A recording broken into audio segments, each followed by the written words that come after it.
Amelia Lanier was one of the first women in British culture to take a public stance for women's rights and publish works to criticize the current social standing between men and women. She was also the first woman to publish a book of original poetry, being alive. Though her father died when she was 7, Amelia grew up with access to Elizabethan court circles and spent some of her early years in the household of Susan Bertie, Countess of Kent. Most of Lanier's works are addressed to prominent women, which makes her the first female writer to write exclusively and dedicate her works to members of the female sex. Her mission in life was to go for the end of female subordination and a new era of gender equality.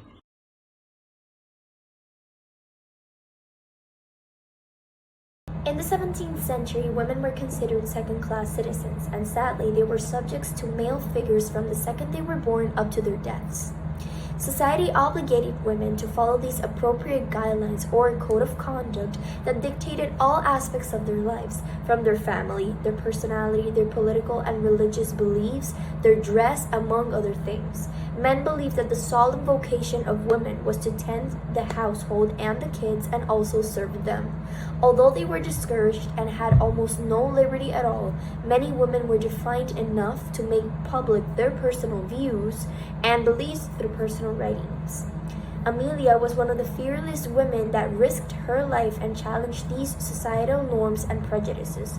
Through Eve's apology in defense of women, she defies publicly the wrongful one-sided blame that is attributed to Eve in the original sin. She challenges the patriarchal idea that women are more sinful than men and justifies the restrictions of this era by exposing the fact that both men and women are equal.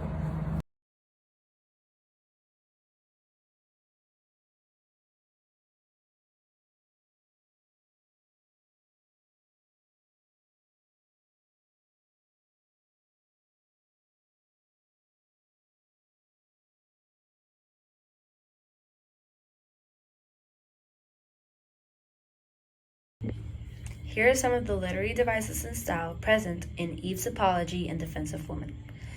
Sarcasm is displayed when the speaker compares the story of Adam and Eve with the story of Pilate and his wife to discuss the struggle of female inequality. Pilate sinned even when his wife warned him. Here, Amelia presents how women alert men, but they don't listen to them. The poem is written in ottava rima, a stanza that contains 8 11-syllable lines with a rhyme scheme of A, B, A, B, A, B, C, C. Sibilance can be found in line 23, where it says subtle serpent's falsehood, and in line 30, where it says those sharp words. An example of alliteration is found in line 3, in the words what and weakness, repeating the use of the letter W. Also in line 23, in the words subtle and serpents, repeating the use of the letter S. In line 10, the perfectest man that ever breathed on earth, there are 2 literary terms present. The first one is the assonance seen in the words breathed and earth. The second term is a hyperbole. This line is an exaggeration because it says that Adam was the most perfect man living on earth, when in reality, we all know that there is no such thing as a perfect human being.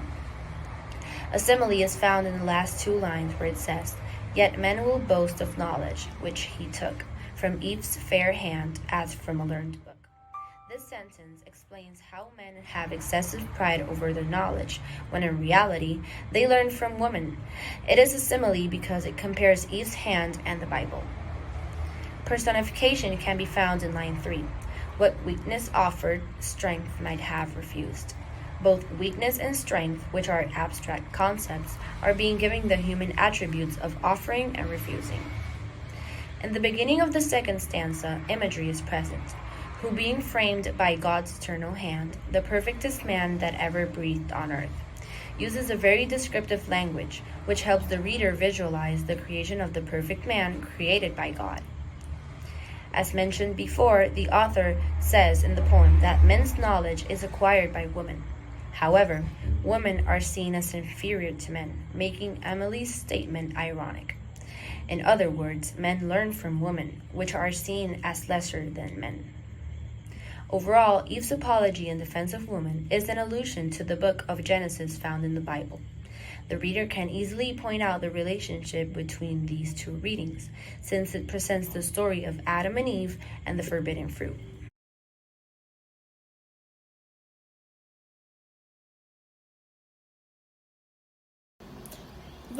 author intends to demonstrate how the story of the origin of humans discriminates against women. Therefore, she blames this perspective about humanity for creating a stereotype in our community of how men's actions are women's fault. Ultimately, Lanier's function as an adversary is initially revealed in the poem's title, Eve's Apology in Defense of Woman, in which she appears to take on the role of an advocate, defending women against injustice by identifying and criticizing men's vices.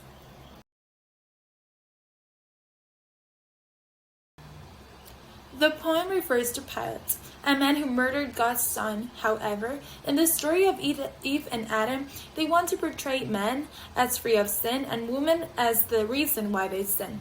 Despite the different messages the books intend to transmit, Lanier takes an eye-opening posture on how biased our society is and how society justifies men's weaknesses and considers them invincible. Therefore, the group agrees with the author's position defending women's rights since the poem is so pertinent, and this struggle is seen today in our society.